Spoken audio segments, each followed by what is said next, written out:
सहना भवतु सहनौ भुनक्तु सह वीर्यं करवावहै तेजस्विनावधीतमस्तु मा विद्विषावहै। ओम शांति शांति शांति हरि ओम तत्सत्। আমরা কাঠিয়া বাবার জীবনের যে অংশগুলো পড়েছি সেখানে আমরা দেখেছি যে তার গুরু দেবদাস তিনি এক অলৌকিক শক্তিধর পুরুষ ছিলেন। তো তার শিষ্যদেরও ঠিক সেইভাবেই তিনি তৈরি করে দিয়েছেন।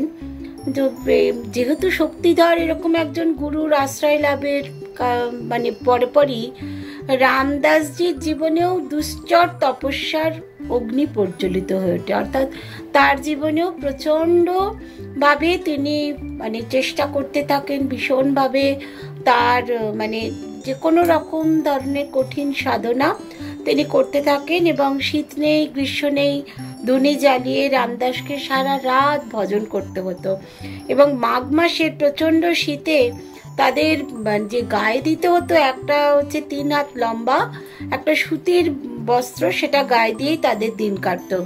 আর রামদাস বা তার অন্য শিষ্যদের গুরুদেব কি করেছিলেন, কোমরে একটা কাঠের মোটা ভারী কাঠের একটা আড়বন্ধ বেঁধে দিয়েছিলেন। তাতে আবার ঝুলানো থাকতো একটা কাষ্ঠ নির্মিত একটা লেঙ্গটি।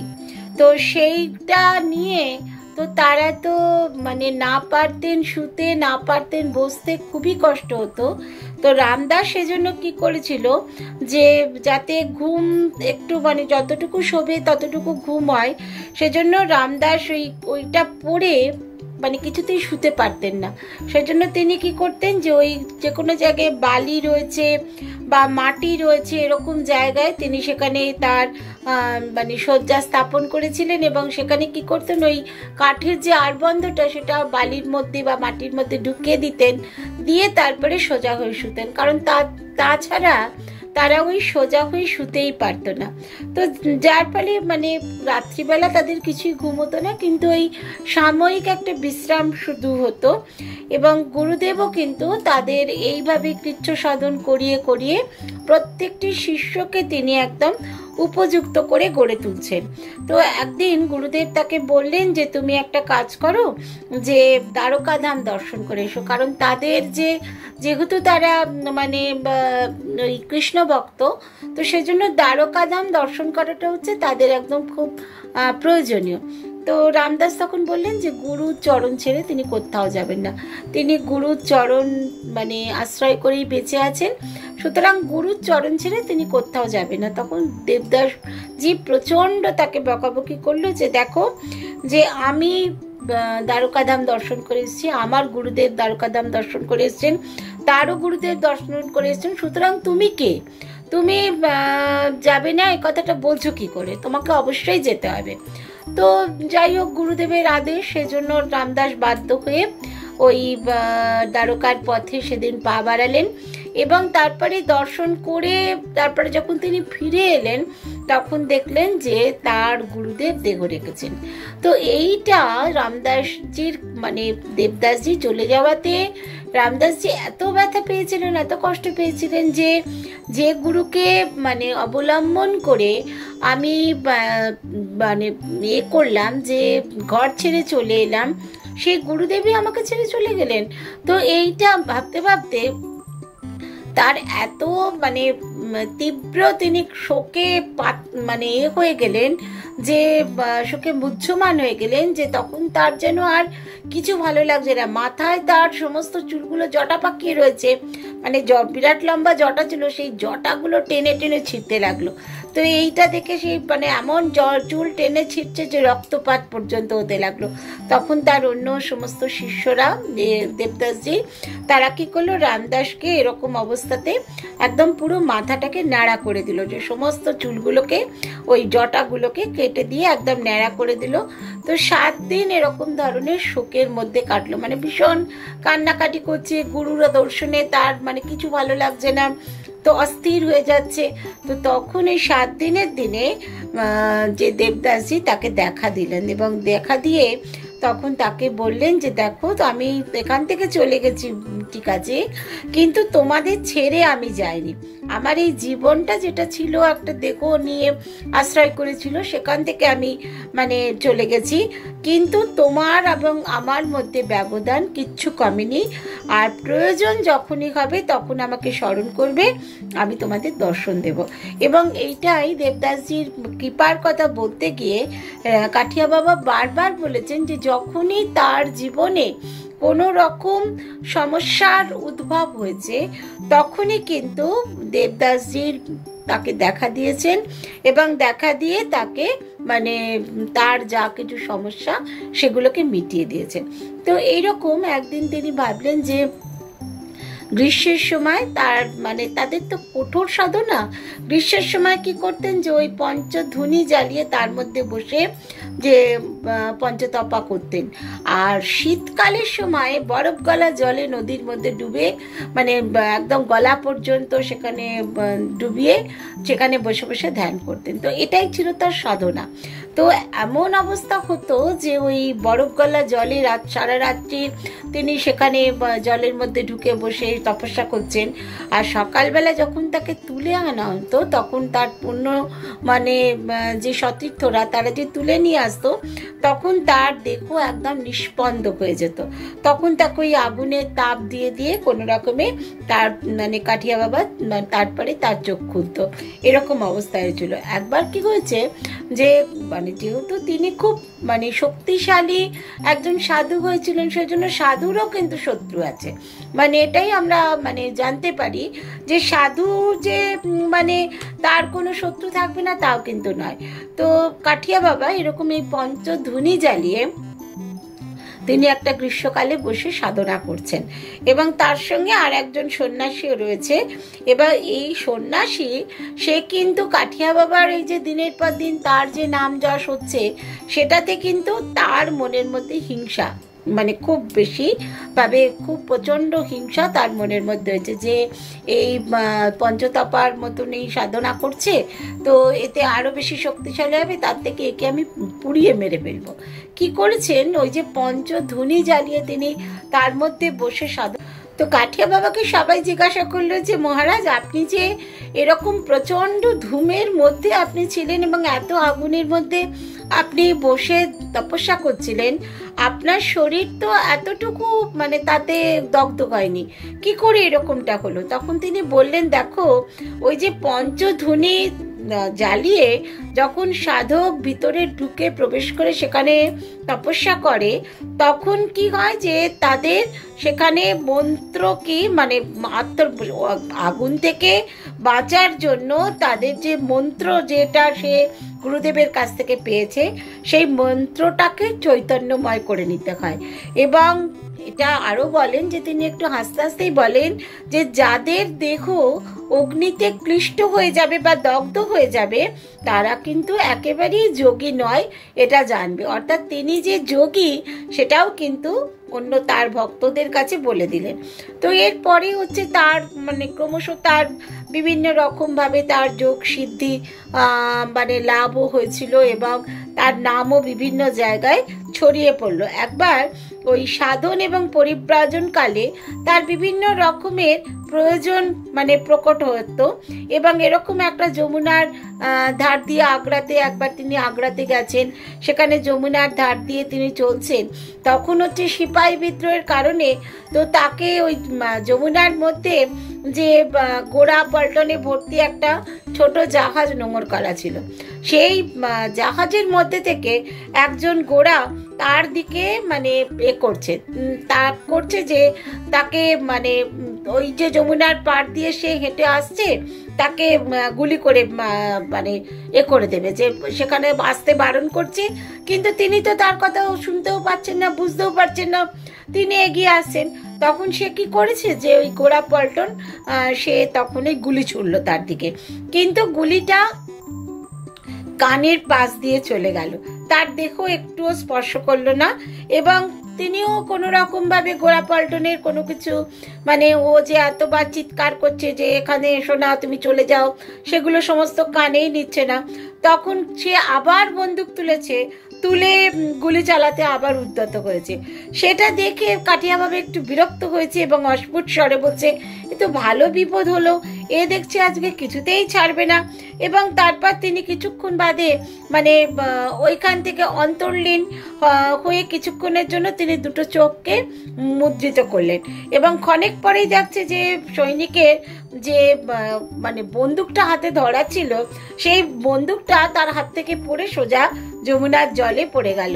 এবং গোরা সৈনিক তখন বুঝতে পারলো যে সাধুকে সে মানে তাক করছিল সে সাধারণ কোনো সাধু নয়, এ নিশ্চয়ই কোনো অলৌকিক মানে তার ক্ষমতা আছে, যার জন্য তাকে যে লক্ষ্য করছিল ওই গোরা সৈনিক, সে কিন্তু সঙ্গে সঙ্গে কি করলো যে ছুটে তখন সেখানে আসলো। এসে দেখছে যে রামদাস কাঠিয়া বাবা আবার সেরকম হেঁটে যাচ্ছে। মানে মাঝখানে যে মানে এরা তো সাধু খুব মানে শক্তিধর যোগী পুরুষেরা, তো ওইখান থেকে নিজেকে অন্তর্লীন করে তারপরে ওর সাধুর ওর কাছে এসেই ওর হাত থেকে বন্দুকটা নিয়ে জলে ফেলে দিয়ে আবার রাস্তায় হেঁটে যাচ্ছে। তো তখন সে বুঝতে পারলো গোরা সৈনিক যে এ সাধারণ কোনো রকম মানে এ নয়, শুধুমাত্র যোগী নয়, এর অনেক শক্তি রয়েছে। তখন সে তার কাছে এসে যে মানে তারা তো আর পায়ে মাথা দিয়ে পড়বে না, তখন টুপি খুলে তাকে কাঠিয়া বাবাকে বারবার অভিবাদন জানাতে থাকে। এবং ওই যেহেতু মানে রামদাসের গুরুদেব তো চলে গেছেন, কিন্তু তার মানে দীক্ষা যে রোপিত যে দীক্ষা বৃষ্টি কাঠিয়া বাবার মধ্যে ধীরে ধীরে অঙ্কুরিত হয়ে উঠছে। ক্রমশ কাঠিয়া বাবার নাম মানে চারিদিকে ছড়িয়ে পড়ছে। এবং মানে ভরতপুরের পবিত্র তীর্থ শয়ালানিকা কুণ্ডায় তিনি মানে সেখানে গেলেন এবং সেই শয়ালানিকা কুণ্ডাতেই কিন্তু রামচন্দ্রের দর্শন হয়েছিল। কিরকম রামদাসের মানে তিনি একটা মানে কবিতার মাধ্যমে সেই কথাটা বলেছিলেন যে রামদাস কো রাম মিলা শয়ালানিকা কুণ্ডা, সন্তান তো সচ্চা মানে ঝুট মানে গুন্ডা। অর্থাৎ সাধু সজ্জন ব্যক্তিরা তার যে মানে উপাস্য রামচন্দ্র, সেই রামচন্দ্রের দর্শন শয়ালানিকা কুণ্ডাতে শয়ালানিতে সেখানে তার দর্শন হয়েছে। কিন্তু সাধু যারা সন্ত তারা এই কথাটাকে বিশ্বাস করবে, কিন্তু যারা অসত্য মনে করবে তারা হচ্ছে দুর্বৃত্ত। এরপর থেকে মানে রামদাসজির বিভিন্ন মানুষজন তার কাছে আসে মানে তা দীক্ষা লাভের জন্য, তাকে দর্শন করার জন্য, দুটো ভালো কথা শোনার জন্য। তো এইগুলো সমস্ত পরপর চলতে থাকে। এই ভরতপুরের শয়ালানিকা কুণ্ডাতে তিনি যে রামচন্দ্রের দর্শন পেলেন, তারপর থেকেই সিদ্ধকাম সাধক কাঠিয়া বাবার আচার্য জীবন শুরু হয়ে গেল। এবং এই সময় থেকে দুটো একটা করে শিষ্য তিনি গ্রহণ করতে থাকেন এবং তাদের সঙ্গে রাখতে থাকেন, তাদের দীক্ষা দান এবং তার সঙ্গে তাদের সাধন কার্য শেখানোর জন্য তিনি আস্তে আস্তে ক্রমশ তার নামও হতে থাকে এবং তিনিও ক্রমশ অন্যদের আশ্রয় দিতে থাকেন। তো তার প্রথম যে চেলা তার নাম ছিল গরিব দাস। এই গরিব দাস ছিল ভরতপুরের এক নিষ্ঠাবান ভগবত ভক্ত ব্রাহ্মণ। তিনি তার কাঠিয়া বাবার যে মাহাত্ম্য সেইটা দেখে এত মোহিত হয়ে গেছিলেন যে তার বালক পুত্রটাকে তাকে দিলেন এবং দিয়ে বললেন যে ত্যাগে প্রেমে তপনিষ্ঠায় এই বালককে আপনি একদম সাধক রূপে পরিণত করুন। এবং সেই বালক ত্যাগে প্রেমে এবং তপনিষ্ঠায় যেহেতু তার বাবা কাঠিয়া বাবার কাছে তাকে দান করে দিয়েছিলেন এবং সেই কাঠিয়া বাবা তাকে কিন্তু একদম সম্পূর্ণভাবে নিজের মতো করে গড়ে তুলতে লাগলেন। এর ছাড়াও ভগবান দাস, ঠাকুর দাস, নরোত্তম দাস ইত্যাদি নামে কতগুলো বিশিষ্ট চেলা কাঠিয়া বাবাজির আশ্রয় গ্রহণ করেছিলেন এবং পরবর্তীকালে বহু মানুষ এবং তার এই মানে কাছ থেকে সাধন পান এবং তারা সমস্ত বিভিন্ন মানে সারা বেশিরভাগ মানুষই কিন্তু বাংলাদেশে বাস করে বা তার আমাদের পশ্চিমবঙ্গে রয়েছে ইত্যাদি। তার প্রচুর শিষ্য কিন্তু পরবর্তীকালে হয়।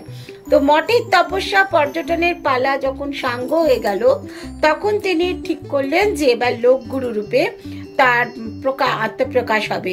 এবং এরপর কোথায় তিনি স্থাপন করবেন তার আশ্রম, এটা নিয়ে সারা ভারতবর্ষে তিনি ভাবছিলেন, কিন্তু উত্তরাখণ্ডের কথা বেশি ভাবছিলেন, কারণ উত্তরাখণ্ডে প্রচুর গুহা রয়েছে, যেখানে হয়তো যে কোনো সাধু সন্ত এরা সেখানে আশ্রয় নেয় এবং সাধন করে। কিন্তু তিনি একটা কথা ভাবলেন যে সেখানে সাধন করতে গেলে তখন প্রচণ্ড শীত, গ্রীষ্ম ইত্যাদিগুলো যেমন রয়েছে, তার সঙ্গে খাবার জোগাড় করাটাও হচ্ছে একটা কষ্টকর, কারণ সেখানে তো মানুষজন ওই কম থাকে, যার ফলে কে খাবার দেবে, এবং মানুষজন হচ্ছে গরিব মানুষ, কে খাবার কাকে দেবে। সেই জন্য তিনি ঠিক করলেন যে এক কাজ করবেন, যে বৃন্দাবনে গিয়ে, বৃন্দাবনে তার মানে কৃষ্ণ সেখানে রয়েছে এবং ব্রজবাসীরা ভীষণভাবেই সাধুদের সেবা করতে পছন্দ করে। সেই জন্য তিনি সমস্ত জায়গা ছেড়ে ব্রজভূমিকে তার আশ্রমস্থল বানাবার জন্য চেষ্টা করলেন, এবং কানাইয়াল লালের যেহেতু লীলাভূমি, সেজন্য সেটা তাকে আরো বেশি আকর্ষিত করলো।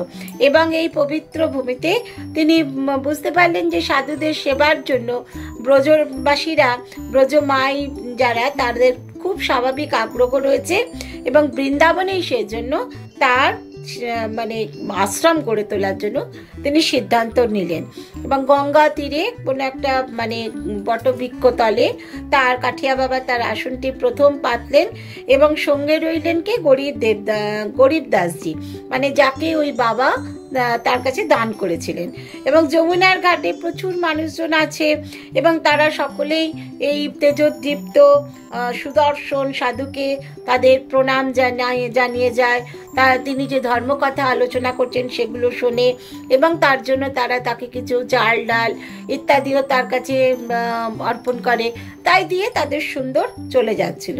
একদিন ওই কি হয়েছে, প্রচণ্ড মানে রাত্রিতে তো তারা তো বসে তপস্যা করতেন, এবং ওই এক মানে বটগাছের তলায় বসে তিনি মানে বসে আছেন, ঠাকুরের নাম করছেন, এবং শেষ করে তারপরে মানে একদম শেষ রাত্রিতে তিনি ভজন ইত্যাদি শেষ করে তার আসনের ওপরে, যে আসনে তিনি বসেছিলেন, সেখানেই একটু বিশ্রাম নিচ্ছেন। হঠাৎ কি হলো যে একজন তরুণী, সে ব্রজ ভূমিরই একজন, সে এসে হঠাৎ করে তাকে জড়িয়ে ধরলো, এবং মহারাজ তো প্রচণ্ড মানে চমকে উঠে তিনি উঠে বসলেন, এবং চেলা গরিবদাস জি সেও তো সামনেই ছিল।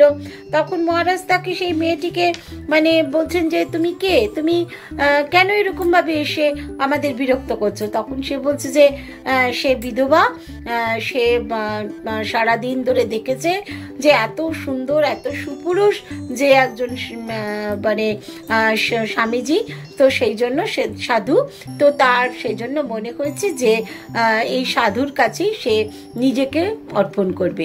তো এটা শুনে তো রামদাসজি প্রচণ্ড রেগে গেছেন, গিয়ে বলছেন তোমার যদি এরকমই মনে হয়, তুমি কোনো সাধারণ গৃহস্থর কাছে কেন যাওনি, তুমি এরকমভাবে এখানে এসেছো কেন। কিন্তু পরবর্তীকালে জানা গেল যে সেই যুবতী কিন্তু, যেহেতু তিনি বিধবা ছিলেন, এবং তাকে কয়েকটা ব্রজবাসীরই কয়েকজন তাকে লাগিয়েছিল যে ওটা আসল সাধু না তার অন্য রকম, রাত্রিতে তার অন্য রূপ, সেটা দেখার জন্য তাকে টাকা পয়সা দিয়েছিল, এবং সে এই ওখানে ওই রকমভাবে এসেছিল। তখন তো রামদাসজি ভীষণভাবে রেগে গেছেন, এবং রেগে গিয়ে বলছেন যে তোমার উপযুক্ত শাস্তি যদি আমি এক্ষুনি দিই, তাহলে কিন্তু তোমার মানে তুমি আর বাঁচতেই পারবে না। তো যাই হোক, সে তো মানে ভীষণভাবে রামদাসজির পায়ে পড়ে কাঁদতে কাঁদতে যে আমাকে ক্ষমা করে দিন, আমি এরকমভাবে যে মানে আর কোনোদিন এরকম করব না। তখন সেই রামদাসজি বললেন, দেখো যে তুমি এই যে কাজটা করেছো, তুমি জানবে যে সমস্ত সাধু কিন্তু এক নয়, সেই সাধুদের মধ্যে কেউ কেউ কিন্তু যোগীরাজ আছেন, এবং যেহেতু তাদের মধ্যে কেউ কেউ যোগীরাজ আছেন, তাদের কিন্তু তুমি কোনোভাবেই তাদের নষ্ট করতে পারবে না, এবং তুমি যে এই কাজটা করতে এসছো এর জন্য তোমাকে কিন্তু যথেষ্ট পরিমাণে শাস্তি পেতে হবে। তো যাই হোক, সে তো তখন সেই অনেক মানে কাকতি মিনতি করে যে আমাকে এবারের মতো ছেড়ে দিন, আমি আর জীবনে কখনো এরকম ধরনের কাজ করব না। তো এরপরে হচ্ছে সেই মহিলাটা পালিয়ে গেল। তো তারপরে রামদাসজি তখন আবার নতুন করে ওই মানে তার আসনে বসলেন, বসে ধ্যান জপ ইত্যাদিও চললেন। আর এর আগেও আমরা বলেছি যে ধ্যান জপ যেমন চলতো তেমনি গাঁজা চরসও যথেষ্ট পরিমাণে তার ওই শিষ্যদের মধ্যে তার মধ্যে এগুলো সমস্ত খুব মানে জোর সেখানে আমদানিও হতো এবং সেগুলো খাওয়া দাওয়াও হতো। তো সেই রকম গোসাই বলে একটা কুখ্যাত ব্যক্তি সে রোজ ওখানে আসতো। সেই লোকটা চুরি ডাকাতি মানে যত রকমের কাজ করার কথা, খারাপ কাজ করার কথা, সমস্ত রকমের খারাপ কাজ করেছে এবং বৃন্দাবনবাসীরা তাকে ভীষণভাবে ভয় করে। তো তখন এক বৃন্দাবনের একজন মানে মানুষ সে তা রামদাসজির কাছে এসে বলল যে বাবাজি এই মানে এর মধ্যে যে এই যে গোসাইয়া বলে আসে, সেই লোকটির নাম ছিল যে ছন্নু সিং, সে পালোয়ান একজন। সে বলল গোসাইয়া যে আসে ওকে কি আপনি জানেন যে ও কত কুকীর্তি, কত খারাপ কাজ করে? তো ওকে আপনি কি কোনোভাবে যে মানে যদি সঠিক পথে এই ভগবানের পথে নিয়ে এসে ওকে কি আপনি মানে বৃন্দাবনবাসীকে রক্ষা করতে পারেন? তখন রামদাসজি বললেন এই আর এমন কি কাজ, ঠিক আছে ও আসুক, ওর সঙ্গে আমি কথা বলবো। বলে তারপরে যেদিন তার পরের দিন সেদিন আর গোসাইয়া এলো না। তারপরের দিন যখন গোসাইয়া এসেছে তখন গোসাইয়া কে রামদাস যে কাটিয়া বাবা সে তখন গোসাইয়ার পিঠে হাত বুলিয়ে বলছে যে গোসাইয়া তুমি তো চুরি ডাকাতি সব রকম কাজ করেছো। বলছে হ্যাঁ আমি সব রকম কাজ করেছি এবং এটাই আমার পেশা। বলছে তুমি কি চুরি ডাকাতি সব কিছু ছেড়ে দিয়ে প্রকৃত সাধু যে আনন্দ পায় সেই আনন্দ পেতে তুমি চাও? তুমি যদি চাও আমি তোমাকে কিন্তু সেই পথে এগিয়ে দিতে পারি। তখন এই কথাগুলোর মধ্যে কি এমন ছিল যে সেই গোসাইয়া যে একদম মনে করতো ভীষণ আনন্দ পেত, সারা ব্রজবাসী তাকে ভয় পায়, সেই ভয় পায় তাতেই সে একদম ভীষণ খুব মানে তৃপ্তি অনুভব করত, তার মধ্যে যেন একটা ভয়ানক রকমের পরিবর্তন হলো। যখন রামদাসজি বলছেন যে তুমি যদি আমার কাছে দীক্ষা নাও তাহলে তোমার ভিতরে এই যে এত পাপ কাজ তুমি করেছো সমস্ত পাপ কাজ কিন্তু তোমাকে অন্যদিকে সম্পূর্ণ বিপরীত দিকে তোমাকে চালিত করবে। তখন গোসাইয়া কি মনে হলো, বলো আপনি কি আমাকে মানে এই পথে এগিয়ে নিতে পারবেন, আপনার চেলা করে নিতে পারবেন? তখন রামদাসজি বলছেন যে এটা আবার এমন কি কাজ যে তুমি মানে যদি রাজি থাকো তোমাকে আমি আমার চেলা করে নেব এবং নিয়ে তুমি সমস্ত রকম কুকর্ম থেকে তুমি একেবারে মুক্তি পেয়ে তুমি সঠিক পথে ঈশ্বরের পথে এগোতে পারবে।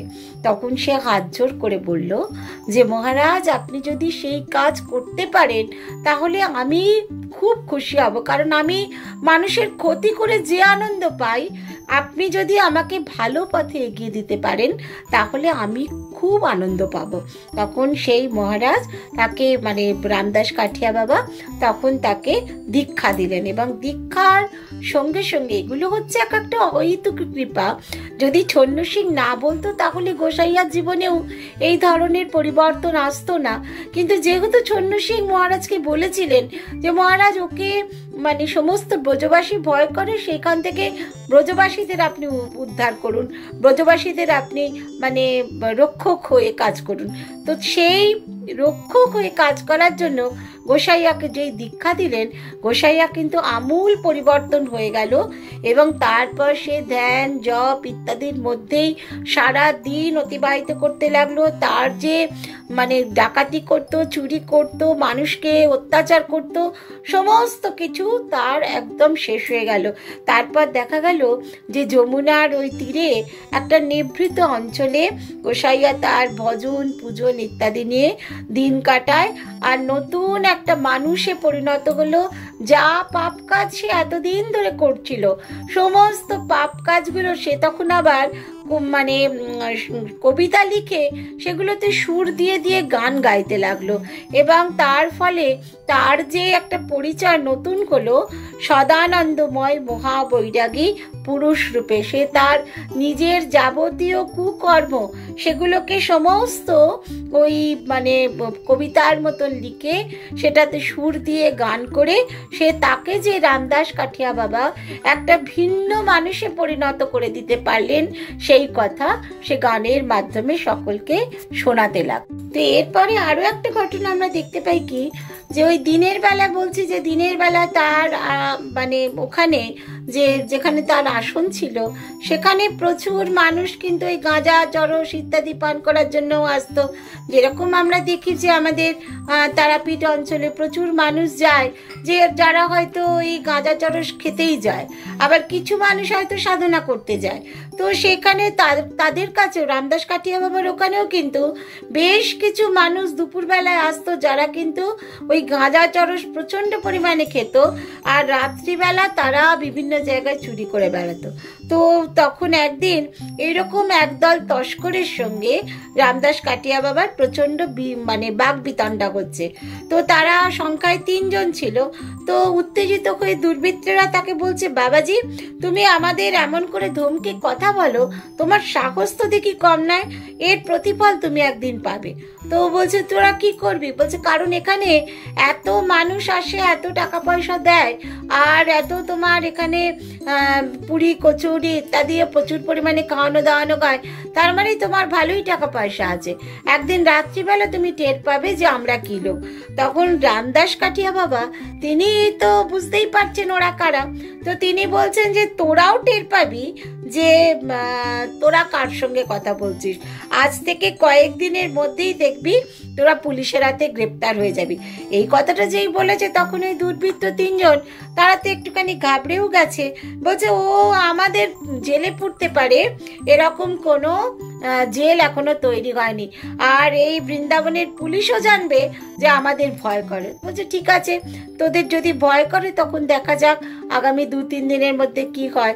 কিন্তু দেখা গেল যে এই যে সন্ত তিনি, তার তো মানে ভবিষ্যতে দ্রষ্টা এরা ছিল এক একজন, এবং তার ফলে তারা কি মানে তিনি তো দেখতেই পাচ্ছেন যে আগামী দিনে কি হবে, এবং সেজন্য দেখা গেল যে পরের দিনে বিকেল বেলায় কি হলো যে পুরনো একটা মানে ওই খুনের মামলায় ওই 3 জনকে পুলিশ ধরলো এবং ধরে তাদের মানে জেলে ভরলো, এবং তাদের মধ্যে আবার 2 জন যারা মানে জামিনে ছাড়া পেল 3 দিনের মাথায়, এবং জামিনে ছাড়া পাওয়ার পরেই তারা কাঠিয়া বাবার কাছে ছুটে এলো, এসে তার চরণ ধরে বারবার তার কাছে ক্ষমা প্রার্থনা করতে লাগলো যে আমাদের অপরাধ হয়েছে, তোমাকে এইভাবে মানে তোমার মুখের উপরে এইভাবে কথা বলা, অর্থাৎ তোমার উপরে চ্যালেঞ্জ ছোড়া, এটা আমাদের কাছে আমাদের খুব অপরাধ হয়েছে, তো তুমি আমাদের ক্ষমা করো।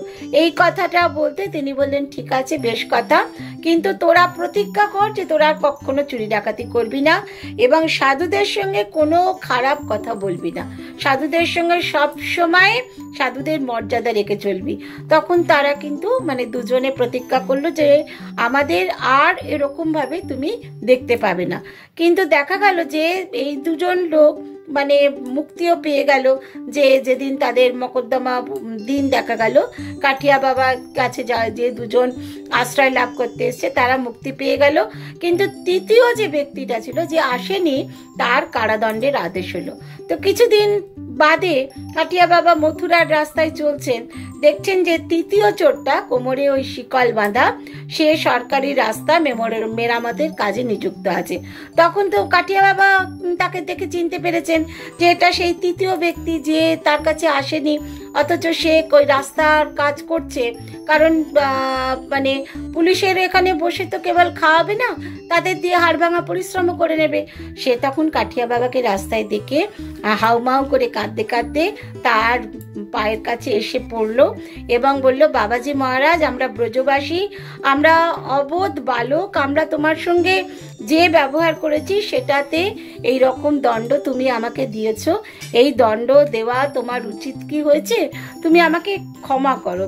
এবং এত ভার করে এত মানে আকুল হয়ে কেঁদে সে তখন কাঠিয়া বাবার কাছে ক্ষমা চাইছে, এবং তখন তিনিও বললেন ঠিক আছে, কিন্তু সাধুদের তুই আর কখনো অপমান করবি না, এই কথাটা তুই বল। তাহলে তুই যদি এই প্রতিজ্ঞা করতে পারিস তাহলে আগামী 3 দিনের মধ্যে তুই জেল থেকে মুক্ত হয়ে যাবি। তখন সে বন্দি বলছে যে আপনি কি বলছেন মহারাজ, আমাকে তো এখন কিছুতেই মুক্তি দেবে না, কারণ আমার তো সশ্রম কারাদণ্ড হয়েছে।